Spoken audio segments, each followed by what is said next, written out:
Ito ang pangalawa sa magkakasunod na falls dito sa Bolinao. Masarap titigan at pakinggan ang pagbagsak at pag-agos ng malinis at malinaw na tubig na dumadaloy rito. Kaya naman hindi nakapagtataka na dinarayo ito ng mga turista. Kanya-kanya silang dahilan kung bakit sila pumupunta rito. Pero ako, itong lugar na to ang sanktuaryo ko. Mula ng bata pa ako, kapag masaya ako, maliban sa diary ko, itong falls na to ang unang nakakaalam. Alam mo ba, yung kanikwento ko sa'yo na naliligaw sa akin. Sa tingin ko, nahuhulog na ako sa kanya eh. Paano ba naman kasi? Mabait na. Tapos ang gwapo pa! Kapag malungkot o may pinagdadaanan ako, sa kanya ko unang kinakwento. May something sa lugar na to na hindi ko mapakawalan.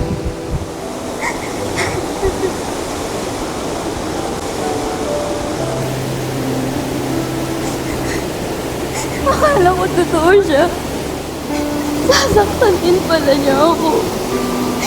Iiwan din pala niya ako.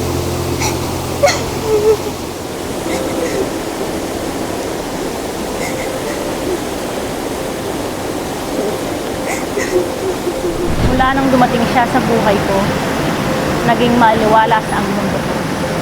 Hindi kumpleto ang aking araw kapag hindi ko siya nakikita. At ipinangako ko sa aking sarili, kahit anong mangyari, mamahalin at aalagaan ko siya ng higit pa sa aking sarili at kailanman hindi ko siya pababayaan. Ayan na siya! Baby!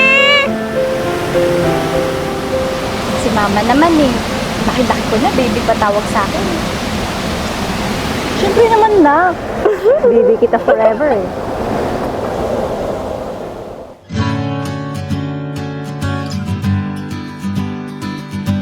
Hindi kumpleto ang araw ko kapag hindi ko siya nakikita.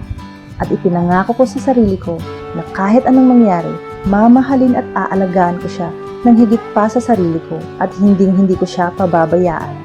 At nagawa ko yun. Naitaguyod ko siya ng mag-isa. At proud akong sabihin na napalaki ko siya ng tama. Lumaki siyang isang maganda at mabait na anak.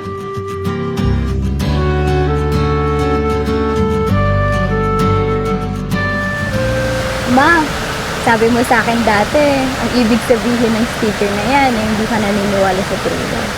Pero ngayon, tinatanggal mo na. Ang ibig sabihin ba niya? Itong Bolinao Falls, hindi ganyan ang itsura niya dati.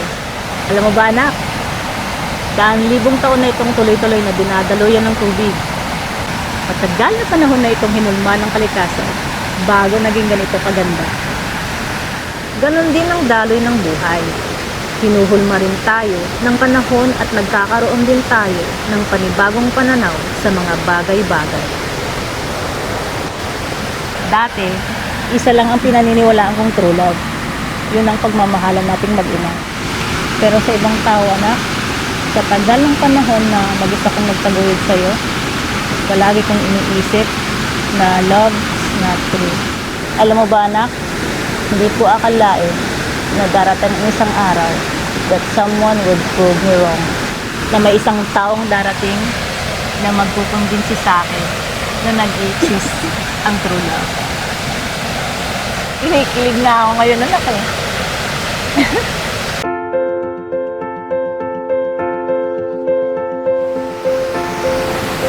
Sorry, late ako. Hello po, tita. Kamusta po? Anong tita? Siguro pwede mo na akong tawaging mama.